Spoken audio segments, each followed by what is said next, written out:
11वें अध्याय में भगवान के विश्वरूप का वर्णन है।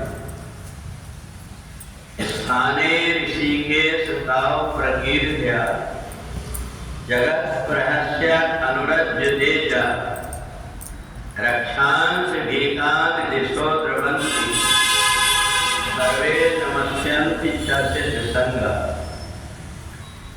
अर्जुन ने भगवान के जब विस्तृत रूप को देखा कि जिन परमात्मा को मैं सीधे और सहज सरल समझ रहा था, उन परमात्मा को तो सारे संसार के व्यक्ति प्रणाम कर रहे हैं।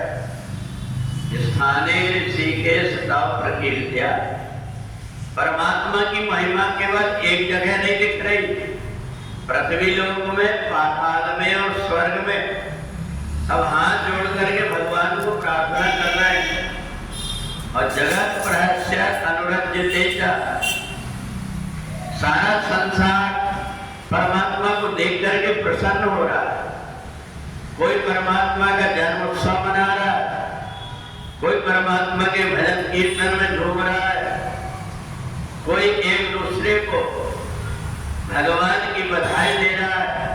सारे संसार में जब देखा कि परमात्मा के भक्त परमात्मा के नाम से किसी न किसी प्रकार का कोई पर्व मना करके आनंदित हो रहा है, दूसरी तरफ देखा तो वहां जब देखते हैं तो उनको लगता है कि कोई दूसरे लोग भाग भी रहे, रक्षांश भीतान दिशो द्रवन्ति, और बहुत से ऐसे व्यक्ति हैं जो परमात्मा के रूप को देख करके भाग रहे, डर रहे, उनको बड़ा भय लग रहा है।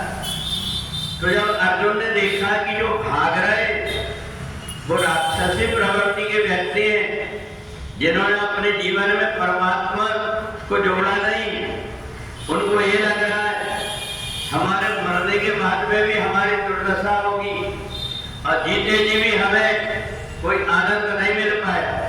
इस प्रकार से वो देख करके भाग रहे हैं। और उनको देख करके जो सिद्ध महापुरुष है वो आनंदित हो रहे हैं कि जिसने परमात्मा को समझ लिया, परमात्मा को जान लिया, उनका तो जीवन आनंदमय हो गया। इस संसार में रह करके भी जो वैकुंठ जैसा सुख हो रहे, संसार की कितनी भी प्रकार की परिस्थिति उनके सामने आती, परंतु फिर भी वो विचलित नहीं होते। जब देखा अर्जुन ने कि एक व्यक्ति के घर से जनाजा उठ करके जा रहा है और थोड़े दिन के बाद में वो उसको भूल करके आनंद में विभोर हो गए। किसी व्यक्ति के यहाँ कोई परेशानी, बीमारियां लग गई, थोड़े दिन के बाद में वो सब उनसे छूट करके फिर से अपने आनंद में मग्न हो गए।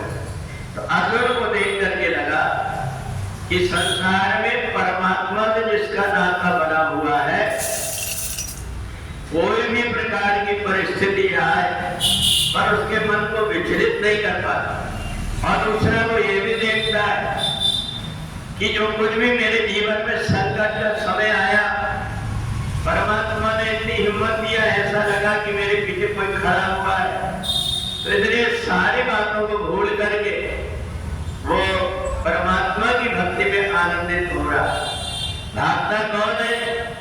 कहा कि जिस समय पर रक्तबीज नाम के राक्षस ने ये वरदान प्राप्त कर लिया कि मेरी जितनी भी बूंद खून की जमीन में गिरे उतने मेरे जैसे योद्धा पैदा हो जाए। आज इस समय पर देवताओं के साथ में युद्ध हुआ और उन्होंने अपने अपने अस्त्रों से महिषासुर के ऊपर प्रहार किया। महिषासुर के शरीर से जो खून की धार निकली, हजारों लाखों जब उसके जैसे राक्षस पैदा हो गए तो देवता घबरा करके आदिशक्ति भगवती जगदम्बा की शरण में आ गए। आदिशक्ति भगवती जगदम्बा ने महाकाली जी का तुम एक काम करो, अपने मुंह को ऐसा विस्तार करो कि जो भी खून गिर रहा उसको जमीन में मत गिरने दो। भगवती आदिशक्ति ने इतना बड़ा अपना मुंह कर दिया कि जो भी खून गिरता था उसको अपने मुंह में ले लेती थी, जमीन में नहीं आने दिया। उसके पूरे शरीर का खून सूख गया और और आदि शक्ति भगवती जगदम्बा ने उसका वध कर दिया।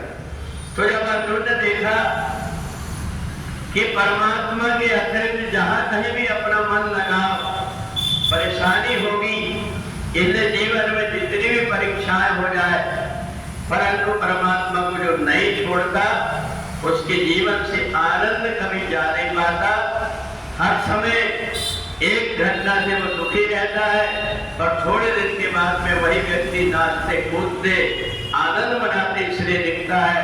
उसने संसार को सत्य नहीं माना बल्कि परमात्मा को सत्य माना।